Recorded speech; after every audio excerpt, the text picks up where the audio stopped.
வணக்கம் நண்பர்களே.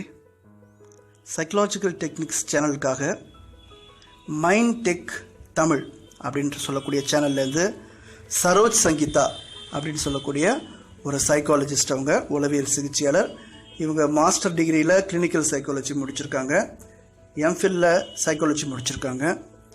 ஸோ இவங்க பலதரப்பட்ட சைக்காலஜி சம்மந்தப்பட்ட வீடியோஸை மைண்ட் டெக் தமிழ் அப்படின்னு சொல்லக்கூடிய சேனலில் அப்லோட் பண்ணியிருக்காங்க. எனக்கு ரொம்ப ரொம்ப அறிமுகமான என்னுடைய மிக முக்கியமான ஒரு சைக்காலஜிஸ்டில் ஒரு தோழிகளில் அவங்களும் ஒருத்தவங்க. ஸோ இவங்க திருமணம், இல்லற வாழ்க்கை, இது தொடர்பான நிறைய விதமான கவுன்சிலிங்கில் ஈடுபட்டுருக்காங்க. அது சம்மந்தப்பட்ட விஷயங்களில் பணிபுரிஞ்சிட்ருக்காங்க.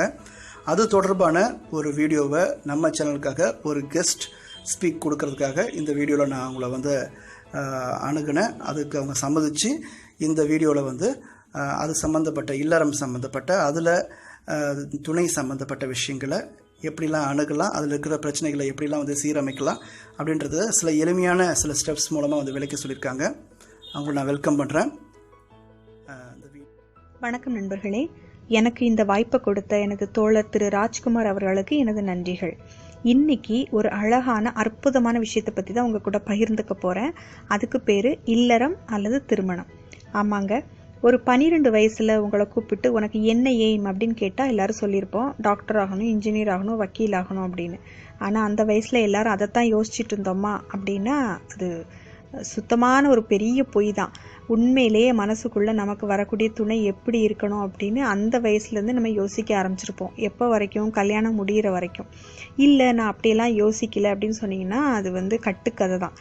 ஸோ நிறைய எதிர்பார்ப்புகளை நம்ம மனசுக்குள்ளே வளர்த்துக்கிறோம். திருமண வயது எட்டின உடனே வீட்டில் பெண் மாப்பிள்ளை தேட ஆரம்பிப்பாங்க. இல்லைன்னா அது காதல் திருமணமாக கூட இருக்கலாம். ஆனால் 2 வகையான திருமணங்களுக்கும் ஒரே ரூல்ஸ் தான். ஸோ திருமணத்தில் வேறு வேறு குடும்பங்களில் வேறு வேறு சூழ்நிலைகளில் ஒரு 25 அல்லது 28 வருஷம் வளர்ந்து வாழ்ந்த பெண்ணும் பையனும் திருமணம் பண்ணுறாங்க. இங்கே தாங்க குழப்பம் தொடங்குது. சின்ன வயசுலேருந்து கட்டி வச்ச கற்பனையெல்லாம் அவங்கக்கிட்ட எதிர்பார்க்க ஸ்டார்ட் பண்ணுறோம். நம்மளோட எதிர்பார்ப்புகள் நடக்கலை அப்படின்னா ஒரு வித எரிச்சல் ஸ்டார்ட் ஆகுது அந்த இடத்துல. எடுத்துக்காட்டாக பார்த்தீங்கன்னா, சில ஆண்கள் தன்னோட மனைவி மட்டும்தான் சமையல் பண்ணணும்னு நினைப்பாங்க. இதுக்கு காரணம், கணவரோட வீட்டில் அவர் சின்ன வயசுல இருந்து அவரோட அம்மா மட்டும்தான் கிச்சன்ல இருந்து பார்த்துருப்பாரு. இது அவர் மனசுல நல்லா பதிஞ்சு போயிருக்கும். இப்போ அந்த வீட்டுக்கு புதுசா வர்ற மனைவி ஹெல்ப்புக்கு கூப்பிட்டா அவர் போக மாட்டாரு. இங்க ஸ்டார்ட் ஆயிடுச்சா. அடுத்தது, மனைவியோட வீட்டில் அவங்க அப்பா அவங்க அம்மாவுக்கு ஹெல்ப் பண்ணுறத பார்த்துருப்பாங்க. ஸோ அவங்க என்ன நினைக்கிறாங்க அப்படின்னா, தன்னோட கணவன் தனக்கு உதவி செய்யணும் அப்படின்னு எதிர்பார்ப்பாங்க. 2 பேரோட மனநிலையும் தப்பு கிடையாது. ஏன்னா அவங்க வளர்ந்த சூழ்நிலை தான் அதற்கு காரணம். இங்கே பிரச்சனை எதிர்பார்ப்புகள் தான். அதே மாதிரி கணவன் பெற்றோர் புதுசாக திருமணமான பெண்கிட்ட அவங்க எதிர்பார்ப்புகளை தேடுவாங்க. சேம் ரூல்ஸ் தாங்க. மனைவியின் பெற்றோரும் கணவன்கிட்ட சிலவற்றை எதிர்பார்ப்பாங்க. இப்போ உங்களுக்கு நல்லா புரிஞ்சிருக்கும். இந்த எதிர்பார்ப்பு வரதட்சணை, சீர், கல்யாணம், காலையில் எந்திக்கிறதுலேருந்து சாப்பாடு, வேலை, தூங்குறது, குழந்தை, மரியாதை அப்படின்னு ஒரு பெரிய லிஸ்ட் நீண்டுகிட்டே போகும். காதல் அப்படிங்கிறது இருவர் சம்மந்தப்பட்டது. ஆனால் திருமணம் அப்படிங்கிறது குடும்பங்கள் சம்மந்தப்பட்டது. இந்த காதலும் திருமணத்தில் தான் முடியுது. ஸோ அதுவும் குடும்பம் சம்மந்தப்பட்டது தான். இதில் ஃபேக்ட் என்ன அப்படின்னா, யாரோட எதிர்பார்ப்பையும் யாராலையுமே நிறைவேற்றவே முடியாது.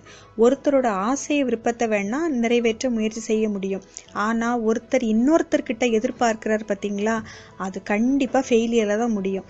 ஸோ முதல் பிரச்சனை எதிர்பார்க்கறது. ஸோ இந்த எதிர்பார்ப்புகளை தாண்டி என்ன நடக்குது? 2வது விஷயம், பர்சனல் ஸ்பேஸ் அப்படின்னு ஒன்று இருக்குது. அதாவது ஒருத்தரை இன்னொருத்தரை கண்ட்ரோல் பண்ணணும் அப்படின்னு நினைக்கிறது ரொம்ப தப்பு. அதாவது எடுத்துக்காட்டாக சொல்லணும்னா, மனைவி சொல்லுவாங்க, நீங்கள் இவங்க கிட்ட பேசக்கூடாது அப்படின்னு. கணவர் சொல்லுவார், நீ மொபைல் யூஸ் பண்ணாத அப்படின்னு. இங்கே பர்சனல் ஸ்பேஸ் உங்களுக்கு புரிஞ்சிருக்கும். இப்போ கண்ட்ரோல் பண்ணுற ஒரு விஷயம் அதாவது கணவன் மனைவியாக இருந்தால் கூட அவங்களோட விருப்பங்களுக்கு, வார்த்தைகளுக்கு மதிப்பு கொடுத்து அதுக்கு நேரம் ஒதுக்க அலோவ் பண்ணுறது. எடுத்துக்காட்டாக கணவன் சொல்லலாம், சொல்லலாம், என்னோட நண்பர்களை நான் அன்னைக்கு மீட் பண்ண போகிறேன், ஈவினிங் லேட்டாக தான் வருவேன் அப்படின்னு சொல்லலாம். ஸோ இங்கே அவருக்கு ஒரு பர்சனல் ஸ்பேஸ் தேவைப்படுது, ஒரு ஃப்ரீ டைம் அவருக்கு தேவைப்படுது. இந்த இடத்துல மனைவி வந்து தடை பண்ணக்கூடாது. அதே மாதிரி மனைவி சொல்லுவாங்க, நான் திருமணத்துக்கு பிறகு படிக்க ஆசைப்படுறேன், வேலைக்கு போகணும் அப்படின்னு நினைக்கிறேன் அப்படின்னால இவங்களுக்கும் அந்த பர்சனல் ஸ்பேஸ் தேவைப்படுது, ஒரு சப்போர்ட் தேவைப்படுது. ஆனால் இந்த பர்சனல் ஸ்பேஸ் அப்படிங்கிறது குழப்பத்தை ஏற்படுத்துறதா இருந்தால் இல்லை குடும்பத்தை பாதிக்கிறதா இருந்தால் கண்டிப்பாக அது செய்யக்கூடாது. காதல். 3வது விஷயம் பேசுறது. ஆமாங்க, பேசணும், மனசு விட்டு பேசணும், ஒருத்தருக்கு ஒருத்தர் மனசு விட்டு பேசணும்.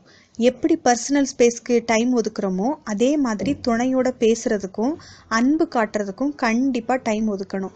ஒன்றா சேர்ந்து சாப்பிடணும், ஒன்றா சேர்ந்து வாரத்துக்கு ஒரு நாள் வெளியே எங்கேயாவது பக்கத்தில் போயிட்டு வரலாம். இதெல்லாம் கணவன் மனைவிக்கு இடையில நல்ல ஒரு புரிதலை உண்டாக்கும், அந்த இருக்கிற அன்பை வந்து நல்ல உறுதியாக்கிரும். 4வது ஒரு முக்கியமான விஷயம் மன்னிக்கிறது மற்றும் மன்னிப்பு கேட்கறது.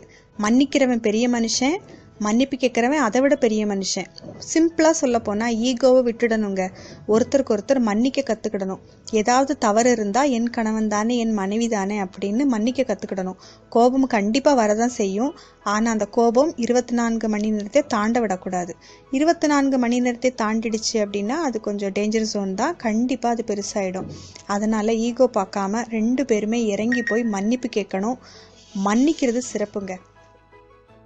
இந்த இல்லறம் அப்படிங்கிற இந்த அழகான ஒரு விஷயத்த இன்னும் அழகாக்குற 4 விஷயங்கள்: எதிர்பார்ப்புகள் இல்லாமல் இருக்கிறது, விட்டு கொடுக்கறது அல்லது பர்சனல் ஸ்பேஸ் கொடுக்கறது, 3வது மனசு விட்டு பேசுறது, 4வது மன்னிக்கணும், மன்னிப்பு கேட்கணும் அல்லது ஈகோவை விட்டுறணும்.